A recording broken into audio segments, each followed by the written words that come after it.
the qualifying for the Belgian Grand Prix. A wet session, battling out for the top three. But Chris Pease takes pole position, Michael Banks second, and Aaron Gillard third. Reigning world champion Jack Evans starts 7th on the grid. Here we go, got the Toro Rosso on pole of... Oh, why is Michael starting on pole? We're taking I'll have to rolling start. Taking a rolling start. Message not from Race Direct yet though. Chris on the right and Dale in front. Chris should be on pole. Surely you're going to do a rolling start, aren't they? Any minute, get a message from the race director. Is he not yet? It will be a rolling start indeed. So what we'll do is the cars will use this lap to get into position, warm the tyres up, get their brakes up to temperature, and then before into the last corner, then we have the cars will have permission to go racing. It's basically as soon as they go over the safety car line, which on this track is basically as soon as they turn left on the bus stop chicane, they can start racing, and then they'd have 43 lap race.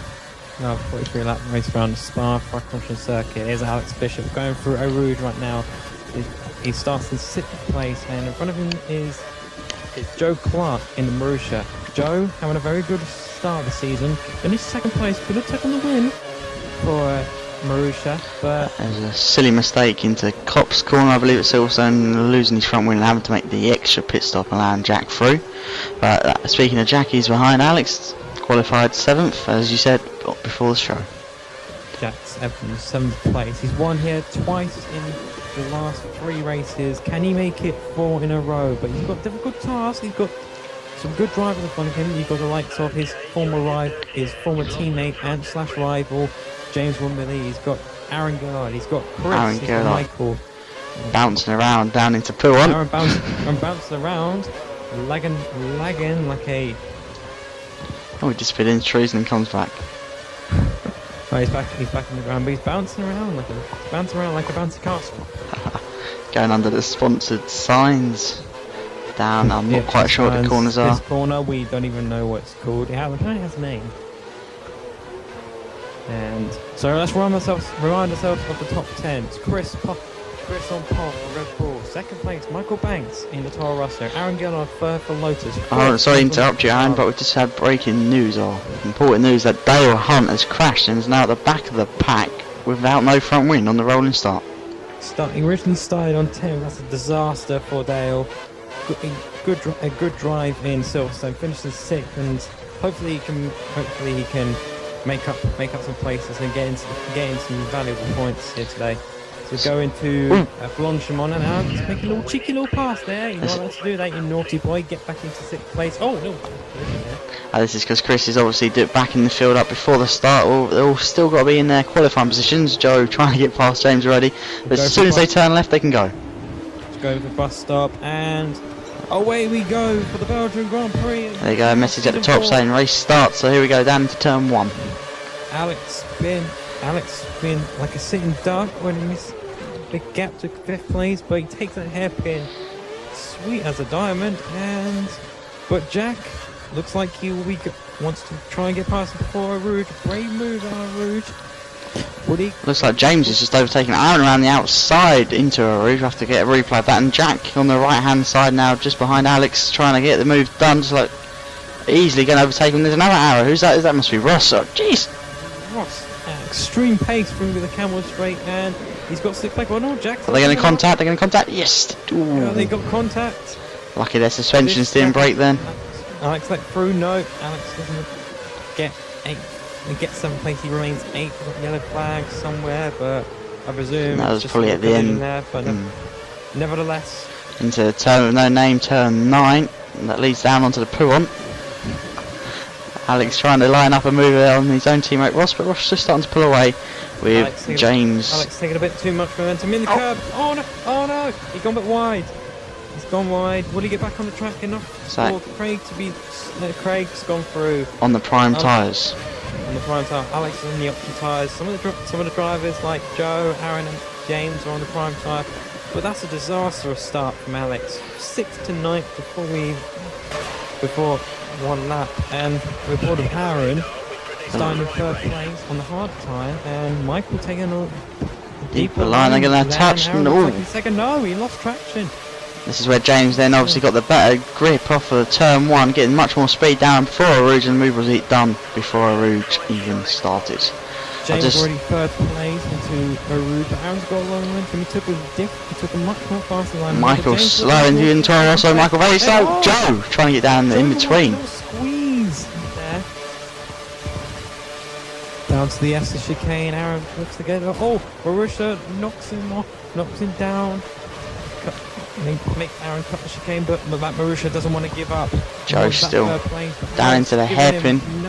Giving him nothing. I just noticed that both Aaron and Alex are wearing the black helmets for the Shiju Storm, and those that lost their lives in it, unfortunately. All thoughts go out to family and friends. Here's a replay of Ross finding that gap. Oh, both drivers opened it up, and you can hear the team radio there. Alex very shocked of where Ross came. Ross going this one, and there's you see the contact there from Jack.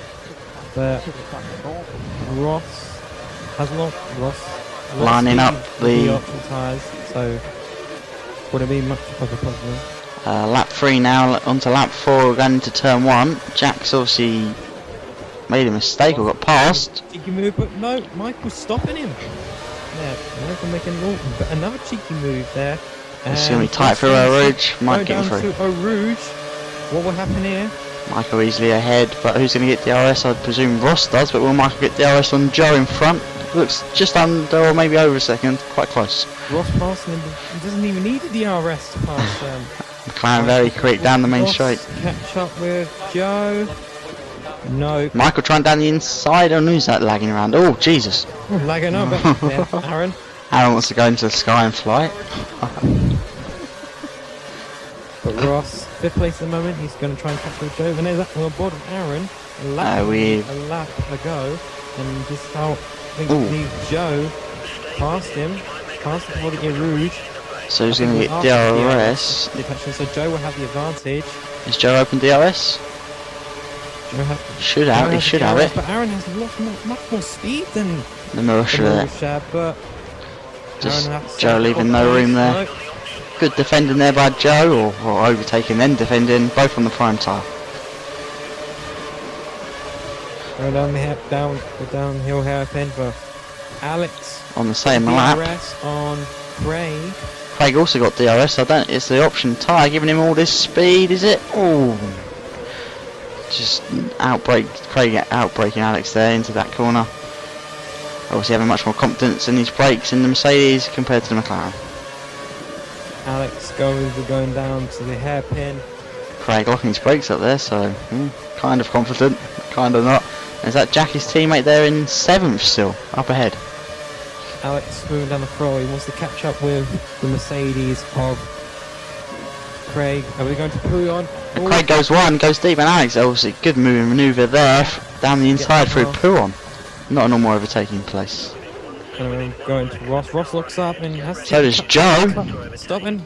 Both Aaron and Joe have to cut it. Whether they collided or not, I don't know. Oh, Joe giving a little nudge. Ross got DRS. DRS advantage. He cut past Joe before the hairpin. Turn 1. Hairpin. Yes, he does. Ross takes 4th place. Good move there from Ross, but Joe's not going to give up onto Arouge. Let's go on, love. Stick. Gonna be tight. Can't see him in his mirror. Side by side for Arouge. Ross saving it there. He's going to get overtaken surely by Michael behind, and maybe Jack as well, getting overtaken from all of them. Losing 2 positions. Losing 3 positions. I know Joe was ahead of him before turn 1, so yeah, 2 positions. And then Jack going wide even. Double world champion making mistakes. Jack, but Jack saying no, you're not coming through there, you naughty boy. Well, Ross there losing a bit of grip on lap 6 now we are. So driver's still not made a pit stop yet, heading to Arouge. Alex in 8th place, he's going to try and catch up with his teammate. Going for Arouge right now. Lost marks coming up from McLaren. Don't know whether that's good news or bad news. And Alex using all the curves available he's got, and DRS. Should be easy manoeuvre with team orders, I would hope. Ross not yielding as we go down to the Esther chicane. At the end of the Kenmore straight, Alex easily getting past Ross, trying to catch up to Jack now over in front. Looks like a gearbox issue here for Alex. Oh dear. It's a retirement for him. Must have been an engine failure or something. Absolutely gutted for Alex. Could have got crucial points from McLaren and the constructors between Toro Rosso, Lotus and Ferrari, but unfortunately it's a no point. It's only one McLaren left small now. amount of points for Alex. Well, look at this battle between Michael and Aaron. Michael on the inside there into... Aaron breaking early, then Michael, and has the advantage. Now catching up to Jack, who's now in 4th place, and Chris in the pits from the lead. The race leader coming to the pits. Wherever, I don't know what lap tires 13. Looks like primes, I would imagine. Let's have a look. Prime tyres it is. Probably 2 stops. And there's a slow-mo replay of Aaron. And there's a Marussia in the barrier. And Craig gets destroyed his vehicle soon. And then Ross sets fastest lap of the race. Crazy few moments there. There's Chris, who should be coming in the lead of the race, also overtaking those that haven't pitted yet. Aaron, was that more than one manoeuvre? I'm not sure. Just Chris overreacting probably. As they head up into the bus stop chicane, Chris trying to find a way through. He's got to make up some more time. He's losing on the others. I think James was in 2nd at the time. Down the bus stop chicane. And Aaron's got a lot more traction down there. Chris will have DRS as well. Alex, no, not Alex even. On board with Aaron now. See, DRS fully open. Hairpin, nope. But don't forget, now that Chris is overtaking him there, Aaron should have DRS up through Eau after Eau Rouge onto Kemmel Straight. He's dropped a bit though. Going down to Eau Rouge now. Well, Aaron has the DRS advantage. Much quicker through Eau Rouge, as you can see. Catching him, he's used pretty much all of his curves already, and DRS he has. Aaron has DRS. Did he get past Chris in 4th place? Craig inside line there. Yes, he does. Aaron. Oh, will he hold it? Will he hold it? Chicane a little bit. Ooh. So Chris must have dropped a bit of time. Surprised he didn't get through there, but he's looking down into the hairpin. What do you mean, Aaron should outbrake Aaron on the inside? He's still there on the inside because of the arrow. Can't see him in the wind mirrors. Where is he? Into a turn that has no name. And stays ahead. Aaron's ahead. We go down to Pouillon. Oh, that changes. Here's a replay of the move. On the several moves and corners, as Aaron going wide on 2 attempts there. Chris trying to get down the inside, getting much more power out of that corner. Almost ahead of him as they turn in, but Aaron having the wider line meaning he can get on the power before Chris down into turn 9. Oh, put your hand up in the air. Put your hand up in the air. Aaron's gone deep into that corner now as Chris tries to get past him, still on lap 15. He's losing so much time into the leaders. Is he going to let Jack and James and all that lot get through once they pit? Aaron losing another 5th place there, and Aaron's in the pits already. Aaron's in the pits in lap 15, going on to prime time, I believe. Let's see how quick this stop from Lotus is. So going prime. He's still got to run the options then, so he's got to make another stop. Here's Ross, DRS on, I believe it's Dale in the 10th place. It's an easy move for Ross, but you know Dale, a very fast young driver coming up through the field, and Ross taking mid-sneak from it. And here's the leader on lap 29 now. Chris Pease. He wants to. Is this Jack behind him? Jack on the right, and his wind mirror, you can see him there. Jack on the right, and Jack's through. What happened in the S here? I can't believe it. We got footage of Jack in the lead. This doesn't often happen. Someone actually battling Jack for the lead. Here we go. Come on, Craig. Chris even getting down into the hairpin. Let's challenge the double world champion.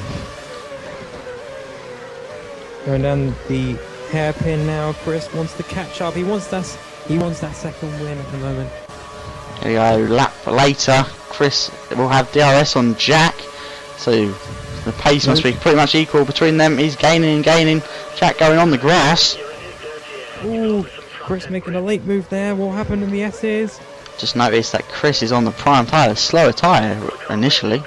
Jack on the options. He's got to get this other side there to go down the hairpin. Similar to what happened with Aaron. So inside line. Jack should be able to get his power down much quicker. He's still there. Get a better line, but now Chris will be able to swipe back down into Pouillon. Still staying behind Mercedes. Another lap later. Chris still behind Jack. What happened here? We're going on Pouillon. I reckon Jack's tyres must be getting pretty bad if Chris has managed to keep up with him on the prime tyre. Jack going to go deep into P1, then someone's overtaken Jack for the lead. Oh my god. First for everything. Takes the lead of the Belgian Grand Prix, the pole sitter. He's back in the lead. The hero of the wet qualifying session on Saturday has surely outracing the reigning world champion. What did he stay on to take the win? As we're on board with Aaron, he takes Aaron a lap later now for 5th place, battling James Wimbley, former teammates, former rivals, now in complete different teams as they head up for Eau Rouge, where James overtook him at the start of the race. Aaron should have DRS once we get to the top, already using most of his cars before even top of the hill. Aaron got a bit wide there. Aaron's will have the DRS advantage. Will we have enough speed to get past James? Lotus is pretty quick, the Ferrari's pretty slow, even though it's meant to be equal cars. He should be able to get him past easily, but James managed to outbrake him. Aaron will give it up easily. It's going yes. No, it's not. It's still 5th place. They go down the hairpin together. Again, Aaron should have the better line for here. Would he be able to get his... Oh, he's gone too deep. No, James pulling out a little bit of a gap there. See what happens when they go down Puyol. Aaron seems to like Puyol a lot. And James is pulling away. And he's going to go deep. He's going to go wide on the curb. He's gone wide. Aaron Gillard, the Season 1 World Champion, making a mistake for Chris for his 2nd pit stop on lap 32 for the option tyre. It will be the option tyre for Chris. Take these tyres to the end. He's going to use them for the lead. And speaking of the lead, we see the top 2 fighting out, Jack and Michael. And now Chris is coming to join them. This is going to be a big battle down the main straight now. Who will get the As Michael about to lose 2 places in one corner. Chris and Jack having DRS on Michael. Which would help him increase his lead. But Michael's still on the inside. They're going to turn 1. Oh, made a mistake. Chris will get much more power out of the corner if he uses his curves, which he does. Toro also wind mirror still blinds and use the head up for Eau Rouge. Will that be Chris behind Michael? A lot of spots coming from Michael. Mike will have Chris will have the DRS advantage. He needs to get past Michael now if he's going to keep up with Jack up in front. Only 10 laps left. The new 90-degree camera that the FRM are showing this weekend. As they head down at the end of Kemmel Straight, Chris manages to get manoeuvre done. Now charging onto Jack ahead.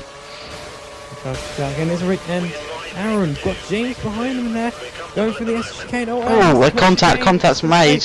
And Aaron will have to take it. Oh no, Aaron's gone! Oh, we have to get a replay from James. Can we get replays from James this race? Don't believe we can. I don't think we get a replay of that. I don't think they're recording for James there, but Chris still in 2nd place. Is about to be overtaken by a Toro Rosso and Michael. Michael's going to go for 2nd place. He wants that better. First place. Better than just showing the... Michael looking to grab his first podium in UTR after his what could have been his first podium at Valencia, then snatched last minute by Aaron Gillard. Here you go, a lap later, then Chris trying to do the same move, but easy with DRS. He's still going to be at it until the end of the race. This rate. Going down the S's. Going 6 tenths purple. Jack now pulling away, only he's 5 seconds ahead. I think that's the shortest lead he's had at this stage of every race so far. And Aaron's coming to the pits. Which I would have thought for the option tyres at this stage, if he's got any left. Safety car on the right not being used so far this race or this season. Yeah, and Aaron's going to go on another set of options. For 3 laps. What is this? Aaron's going to pull off.